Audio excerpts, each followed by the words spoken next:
Taste the Daily. Chengalpattu மாவட்டம் நீலமங்கலம் அரசு நேரடி நெல் கொள்முதல் நிலையத்திலிருந்து திருட்டுத்தனமாக திறனற்ற திமுகவினர் மின்சாரம் எடுப்பதாக பொதுமக்கள் குற்றம் சாட்டி உள்ளனர். அரசு நேரடி நெல் கொள்முதல் நிலையத்தில் அரசு அதிகாரிகளின் அலட்சியத்தால் கொள்முதல் செய்யப்பட்ட நெல் மூட்டைகளில் நெல்மணிகள் முளைத்து வரும் அளவிற்கு சேதமாகி இருப்பதாக விவசாயிகள் குற்றம் சாட்டி உள்ளனர்.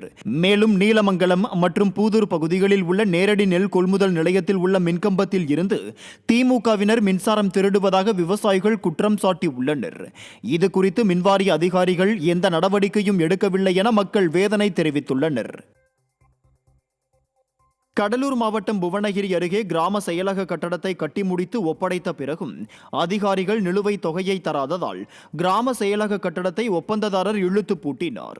பூசித்தரி கிராமத்தில் புதிய கிராம செயலக கட்டடம் 42 லட்சம் ரூபாய் மதிப்பில் 7 மாதங்களுக்கு முன்பு கட்டி முடிக்கப்பட்டது.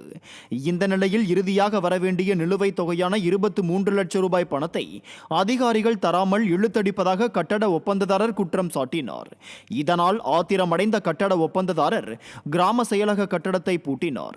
திறனற்ற திமுக ஆட்சி என்பது முறைகேடுகளின் கூடாரமாக திகழ்வதாக மக்கள் குற்றம் சாட்டியுள்ளனர். கிராம செயலகம் கட்டடம் கட்டி 7 மாசம் பூர்த்தி பண்ணி 7 மாசம் ஆகுது. 23 லட்சம் பில்லு வரலன்னா ஃபைனல் பில்லுன்னு வரல. அதிகாரியே அதெல்லாம் அலட்சியப்படுத்துறாங்க. என்ன காரணம் தெரியல. ஒருவேளை கமிஷனர் தெரியல, சொல்ல மாட்டாங்க. அதிகம் இப்ப 20 லட்சத்துக்கு வட்டி என்னாச்சு? வட்டி கட்டிட்டு இருக்கோம். 7 மாசம் வட்டி கட்டிட்டு இருக்கோம். பல முறை கேட்டு பார்த்துட்டோம். இந்த வேலை பில்லு வரல எங்களுக்கு.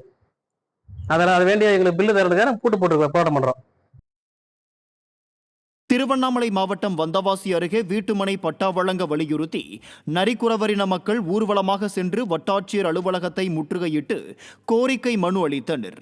தெள்ளார் பகுதியில் உள்ள நரிக்குறவர் இன மக்களுக்கு வீட்டுமனை பட்டா இல்லாததால் கடும் அவதியடைந்து வருகின்றனர். மேலும் திறனற்ற திமுக அரசிடம் வீட்டுமனை பட்டா வழங்க வேண்டும் என பல முறை வலியுறுத்தியும் அதிகாரிகள் நடவடிக்கை எடுக்கவில்லை என நரிக்குறவர்கள் குற்றம் சாட்டினர். இதனால் ஆத்திரமடைந்த நரிக்குறவரின மக்கள் ஊர்வலமாக சென்று வட்டாட்சியரிடம் மனு அளித்தனர். திருவண்ணாமலை மாவட்டம் செங்கம் நகராட்சியில் சாலை அமைக்கவில்லை என நகராட்சி ஆணையரை பொதுமக்கள் முற்றுகையிட்டு வாக்குவாதத்தில் ஈடுபட்டனர். செங்கம் பேருந்து நிலையம் பின்புறம் உள்ள செந்தமிழ் நகர் பகுதியில் மக்கள் பயன்படுத்தும் சாலை குண்டும் குழியுமாக மாறி உள்ளதால் கடும் அவதியடைந்து வருவதாக பொதுமக்கள் குற்றம் சாட்டியுள்ளனர்.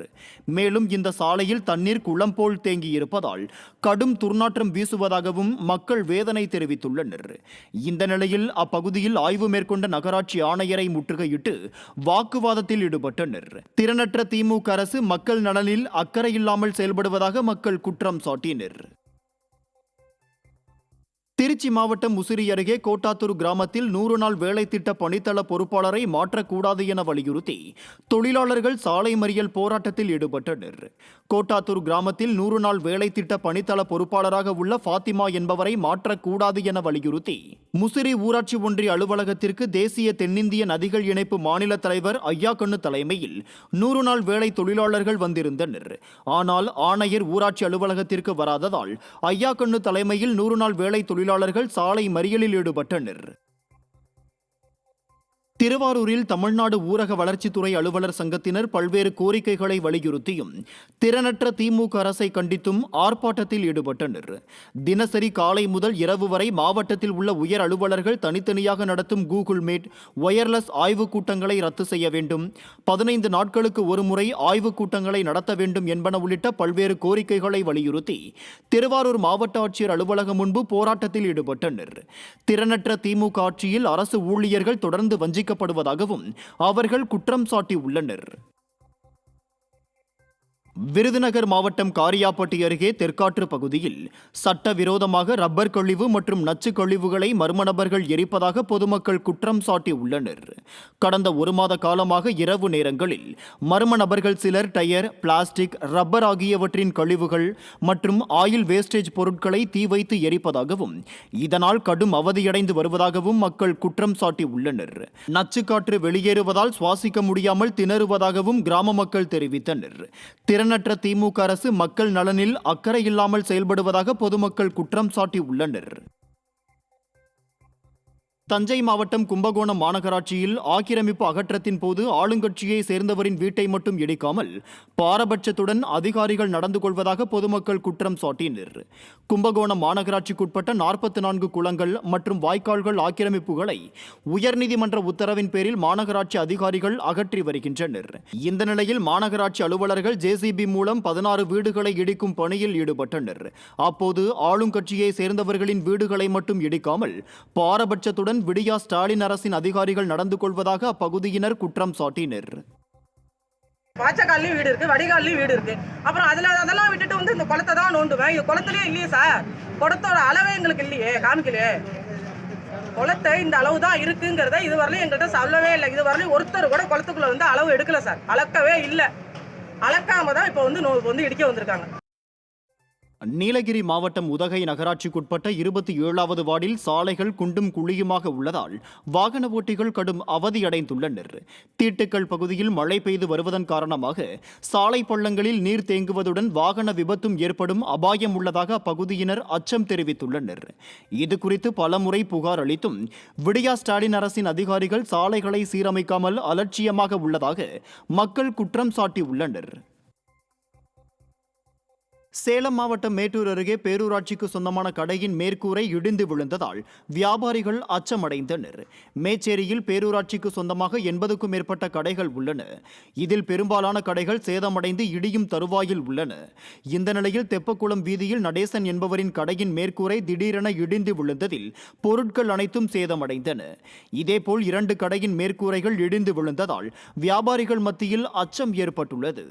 விடியா ஸ்டாலின் அரசு தங்கள் உயிரோடு விளையாடுவதாக வியாபாரிகள் குற்றம் சாட்டியுள்ளனர். எடுக்கிறேன்னு சொல்றாங்க, ஆனால் எடுக்கிறதில்ல. பலமுறை சொல்லியாச்சு. இப்போ என்கிட்ட நான் வெளியே இருந்ததுனால தப்பிச்சேன், இல்லைன்னா உயிர் போயிருக்கோம். எங்கள் பிள்ளைங்க குட்டிங்களுக்கு யார் பதில் சொல்கிறது? பலமுறை நான் சொல்லிட்டேன், அவங்க வந்து எந்த நடவடிக்கையும் இல்லை. கடலூரில் நிரந்தர பணி வழங்க வலியுறுத்தி தமிழ்நாடு நுகர்பொருள் வாணிப கழக ஒர்க்கர்ஸ் வாய் சங்கத்தினர் கண்டன ஆர்ப்பாட்டம் நடத்தினர். பருவகால ஊழியர்களை நிரந்தரப்படுத்த வேண்டும் என்பன உள்ளிட்ட பல்வேறு கோரிக்கைகளை வலியுறுத்தி தமிழ்நாடு நுகர்பொருள் வாணிப கழக ஒர்க்கர்ஸ் வாய் சங்கத்தினர் தலைமை தபால் நிலையம் அருகே கண்டன ஆர்ப்பாட்டம் நடத்தினர். இதில் விடியா ஸ்டாலின் அரசுக்கு எதிராக கண்டன கோஷங்கள் எழுப்பியதுடன் கோரிக்கைகளை நிறைவேற்றாவிட்டால் பட்டினி போராட்டம் நடத்தப்படும் எனவும் எச்சரித்தனர். சிவகங்கை மாவட்டம் மானாமதுரையில் நள்ளிரவில் டாஸ்மாக் கடையில் ஏற்பட்ட தீ விபத்தில் 30 லட்சம் ரூபாய் மதிப்புள்ள மதுபானங்கள் தீயில் எரிந்தன. மானாமதுரை வைகை ஆற்றை ஒட்டியுள்ள டாஸ்மாக் கடை நள்ளிரவில் தீப்பற்றி எரிவதாக அளிக்கப்பட்ட தகவலின் பேரில் பல மணி நேர போராட்டத்திற்கு பின் தீ அணைக்கப்பட்டது. இதில் 30 லட்சம் மதிப்பிலான மது பாட்டில்கள் தீயில் சேதமடைந்த நிலையில் தீ விபத்து ஏற்பட்டது குறித்து விசாரணை நடைபெறுவதாக தகவல் தெரிவிக்கப்பட்டுள்ளது. ராமநாதபுரம் மாவட்டம் ஏர்வாடி தர்காவில் சந்தனக்கூடு சமூக நல்லிணக்க திருவிழா கோலாகலமாக நடைபெற்றது. மௌலிது சரிப்புடன் தொடங்கிய இவ்விழாவில் யானை குதிரைகள் நடனமாட, தாரை தப்பட்டை ஒலிக்க, வான வேடிக்கை வர்ண ஜாலங்களுடன் சந்தனக்கூடு ஊர்வலம் புறப்பட்டது. இதில் திரளான பக்தர்கள் பங்கேற்ற நிலையில் திறனற்ற ஸ்டாலின் அரசு ஏர்வாடி தர்காவிற்கு சிறப்பு பேருந்துகளை இயக்காததால் பொதுமக்கள் சிரமங்களை சந்தித்தனர். மேலும் தர்கா வளாகத்தில் போதிய பாதுகாப்பு முன்னேற்பாடுகள் செய்யப்படவில்லை என்பது பொதுமக்களின் புகாராக இருந்தது.